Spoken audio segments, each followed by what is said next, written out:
This week on Full Circle Florida, political spin versus economic reality. The president says those gas prices are going to fall once he ends the war with Iran. Our political analysts weighing in. Are high gas prices a huge headache for Republicans? And what are you getting in return for your pain at the pump? Bondi fired, the president making that move this week. Why now and what's next? Money game. Florida's race for governor is now heating up. Who's raising record campaign cash? Plus, how high will gas go? Could it hit $5 a gallon? Our USF supply chain expert on the look ahead. And AI affirmation. Does artificial intelligence simply tell you what you want to hear? A relationship expert on using it the smart way before it damages real relationships. This is Full Circle Florida. First, ABC News political director Avery Harper joining us from D.C. Avery, what are you hearing on Capitol Hill this week about the latest developments with Iran and how lawmakers are now reacting 1 month in behind closed doors? Yeah, I'll tell you, a lot of the reaction is falling along partisan lines. And so we've seen Republicans largely back the president on this.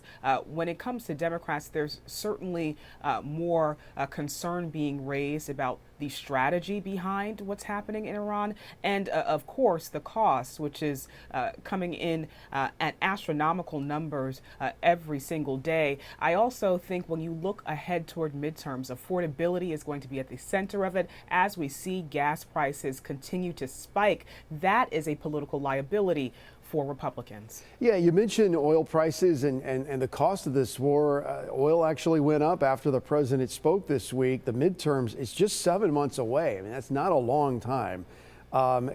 Is Congress, are they bracing for specifically maybe Republicans political fallout from this come the midterms? You know, that is something that remains to be seen. I mean, when you look at the remarks that the president gave last night, he did acknowledge that the price of gas and the price of oil has skyrocketed. He said that it is temporary, but he did not offer any insight into how Americans will feel any sort of relief. Like I mentioned before, affordability is going to be driving voters as they head to the polls. It's the economy, stupid. It's no surprise that it is one of the most important issues as voters decide who they're going to cast their ballots for. And you have to remember in a midterm cycle that these cycles are often unforgiving to the party in power, in this case, Republicans. And so that is something that they are definitely going to have to figure out how to message around as they make appeals to voters. Avery, is Congress going to have a voice if there are ground troops that are sent into Iran to seize the very thing that sparked this war to begin with, the uranium, which is the raw material that can be used to make a nuclear weapon? Will Congress have a say in any of that? You know, so far, Congress has not had very much of a say in what is happening in Iran at all. But at the end of the day, Congress controls the purse strings and is going to have to figure out if they're going to continue to foot the cost of what's happening in Iran. All right, Avery Harper from Washington. As always, Avery, thank you. All right, let's bring in our political analyst, Dr. Susan McManus. So how big of a problem politically do you think these gas prices will be for Republicans in 26 and in 28 if this continues to linger on? It'll be a very big problem, even in the primaries, which are only a few months away, and the general is 7 months away. But unless they drop a lot, it's going to be used by Democrats against Republicans. Trump says once they pull back, they achieve their goals, that the prices will fall. And I'm wondering if it gets back into the threes or the low threes, does everyone just sort of eat it and move on with their life? And he can say this was the price for denukifying Iran. Well, he could say that, but there's another thing that's probably more plausible, and that is that gas prices are always cyclical. We hear about them going up right before a holiday and going down. So people are very used to the cyclical, but this has been such a dramatic drop so quickly, that's what's really caused panic. Trump's speech this week had a lot of people questioning, okay, what is the end game and what are the American people going to get out of this? What are we paying, for? It could be $5 a gallon for. Big question mark. But right now, there's very strong evidence in polls of all leanings that show that a large portion of Americans are against the war. Some of the basic reasons, top of the list, gas, but prices of everything else. If you say price, that encompasses a lot of issues. Yeah, the tentacles spread throughout the economy when it comes to fuel prices. All right, the other big story that broke this week, Pam Bondi fired. So what do you think that reveals about what Trump is thinking? And if you're one of his perceived political enemies, James Comey, Letitia James, Adam Schiff, should you be worried right now? Does he want someone to more aggressively pursue them? You know, as I do, only he knows for sure. But there's several different interpretations. One is that since the midterms are coming along, he is getting a lot of pressure from Republicans in Congress to deal with the transparency issue and to release everything. They're begging him to let her go. On the Epstein files. Yes, on the Epstein, because a lot of them, of course, are up for re-election. So he might be concerned about, well, if he loses one chamber or the other, there's impeachment coming along and lots of other things. I mean, but she went before Congress, that hearing, which many people thought was ridiculous, and has proven how loyal she is to President Trump. And it turns out that wasn't enough. I mean, what more does he want from an attorney general? He wants a lot less pressure, and from all sides, and the news, the press, the people, Republicans, Democrats. The Epstein story is one that will not go away, and he knows that that's damaging, and as long as it's sitting there, it's a problem. So whatever she did or didn't do, it wasn't enough in terms of the transparency that was appeasing people who wanted this all to be thrown on the table. Do you think some of this comes down to just bad optics, kind of like Kristi Noem on television? You're not performing in a way that's making me look good, and it Well, there's puts some pressure. of that because, as I say repeatedly, he's getting pressure not from Democrats. Everyone understands why they would like her to go. Yeah. But the pressure has been almost as intense among some Republicans in Congress. All right, Dr. McManus, we'll see you a little bit later on in the show. Next on Full Circle Florida, how high could gas prices go now that President Trump says the war will last another few weeks at least, and the strait is still closed? My supply guy, Seckin Ozkul, with a new forecast. Welcome back to Full Circle Florida. You know, you've seen those gas prices going up and up. Could we actually hit $5 a gallon? Let's bring in my supply chain expert, Seckin Ozkul from USF, with the latest forecast on where the pump pain is headed next. Second, bottom line, how much more is this going to cost consumers as they're driving into work and wherever they're going? How high are we talking here? Could we see $5 gas, $6 gas, $8 gas? That's a good question. I wish we had the crystal ball that how long is this gonna go, but the way things are going and the length of the solution that we can reach possibly during this crisis, $5 gas is starting to look realistic.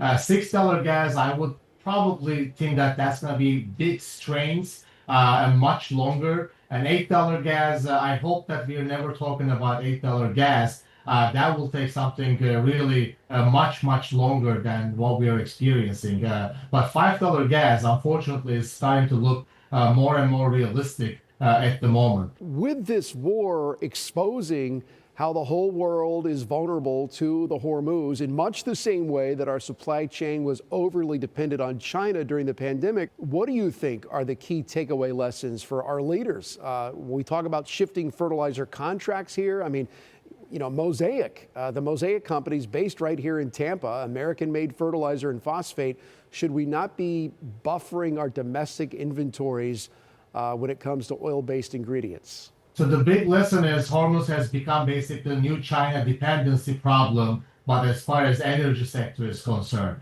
I think there are three things that I want to point out. First is the domestic capacity. You mentioned the Mosaic campaign. This is fantastic. If we have the domestic capacity, we should definitely utilize that, and we should nurture those kind of companies so we do keep on having that domestic capacity. The second component is I teach this to our supply chain management students and our business students at the University of South Florida, and that is diversifying basically your resources, right? Diversifying your sourcing, where you get all of these goods from.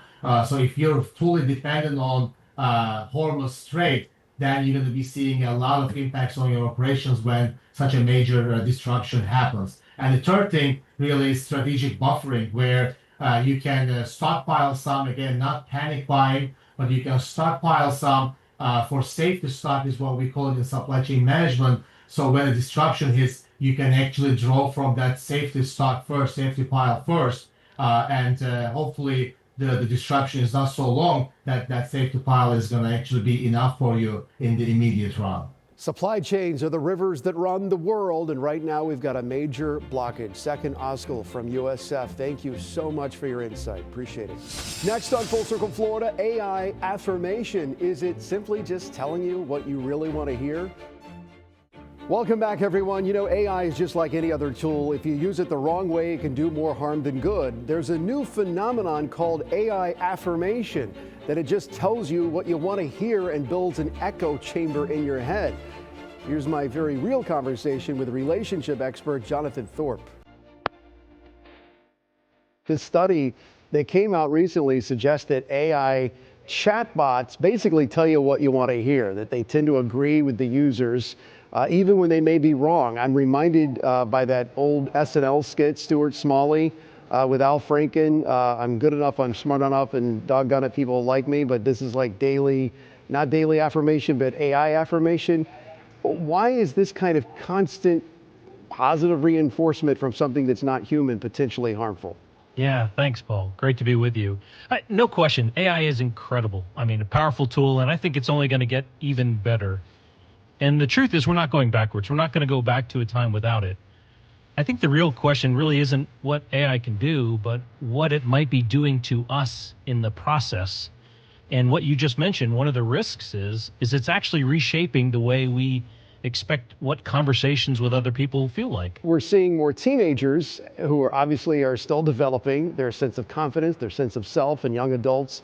They're turning to AI instead of actual people for serious conversations. What happens to empathy, accountability, when your advice is coming from something that doesn't truly understand human relationships, at least in the flesh? Yeah, I think all of those things are in play, and the quality of relationships is really what's at risk. If you think about it, AI is designed to be helpful, and it's designed to be responsive. And if you think about most people's experience matches yours, which is it's incredibly diplomatic, and it leads in with things like, you're right on track, and you've got keen insight, and that's a great point. I mean, incredibly diplomatic. The upside of that is it builds much clarity and alignment. The downside is it can really just serve to reinforce what you already think. And if you take this to an extreme, I mean, the result is sycophancy, where it just creates this climate where all it's doing is blindly supporting people. And I think the real risk here isn't just bad advice, it's just that we're practicing one-sided, one-dimensional conversations. And especially with young people. I mean, children of the 50s, 60s, 70s, we've had to adapt and learn how to grow into AI. But younger people these days have been born into a place where that's incredibly normalized. And so now they've got to actually understand and learn what we've already come to know, which is that real relationships are dynamic and they're two directional, and that you have to not only be understood, but you also have to work to help other people feel understood. And I think that's where the whole AI dynamic gets really interesting, is that AI and computers have nothing at stake. There is no risk for them. There is no existential reason for them to participate in the conversation. We're not going to turn them off, and they're not going to go away. But human beings could walk away, or human beings could choose not to interact with you. So while we all understand real relationships are two-way, a lot of young people haven't learned that yet. And they could be fooled by AI to think they could operate in a one-way relationship. Yeah, and that really kind of takes the hard work out of growing as a person, no matter what age you are. I mean, you know, I don't know about you, but if I have a disagreement with somebody, I like to talk it out.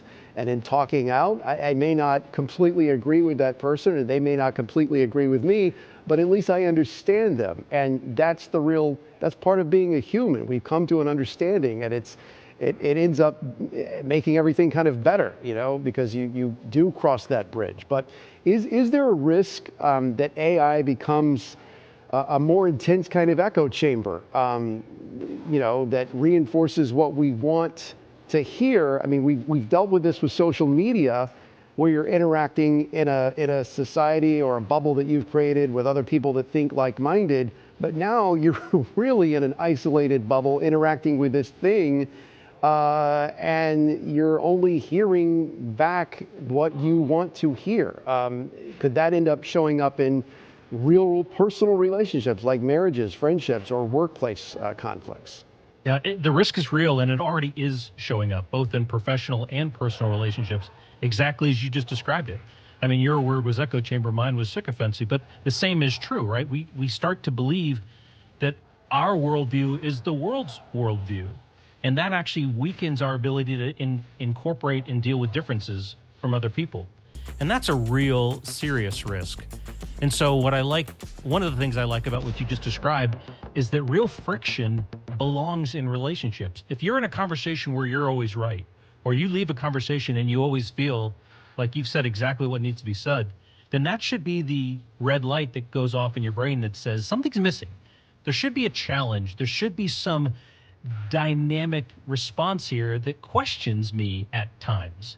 And I think that's what we really have to remind people is if you're absent of that, if you're in conversations or relationships that never challenge you, the risk is you'll never grow, you'll never stretch.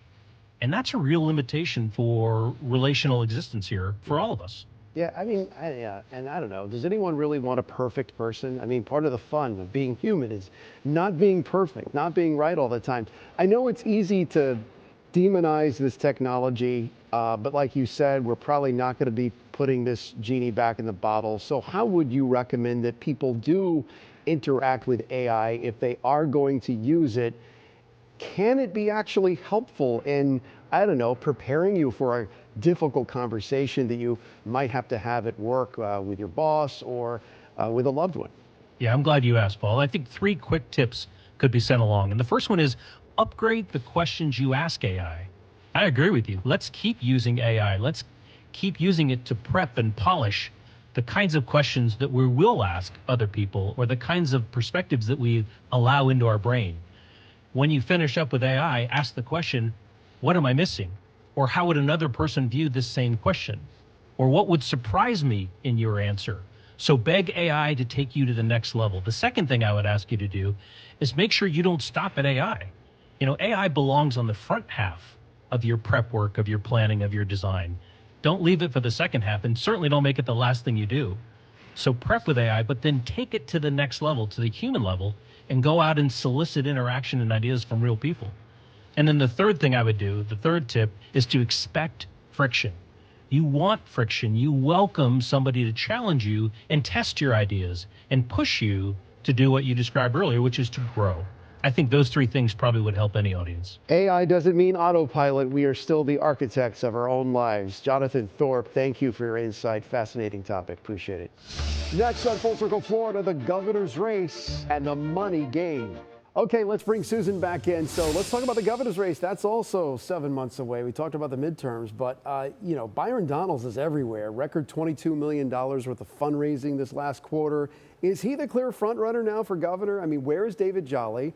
And where's Jay Collins? What's going on with them?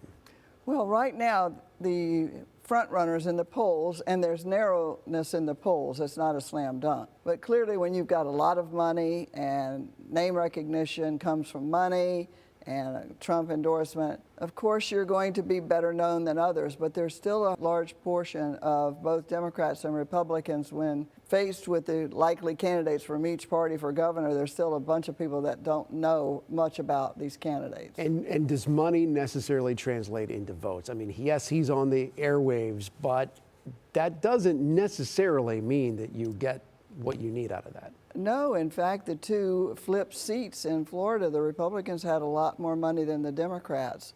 It's all about turnout. Yeah. And you can't just use television. That's one thing these candidates that lost have already said. They got to go back to some of the grassroots and a better look at social media. It's a new ball game. Dr. McManus, thank you. Thanks for watching us here on Full Circle Florida. We'll see you again next week.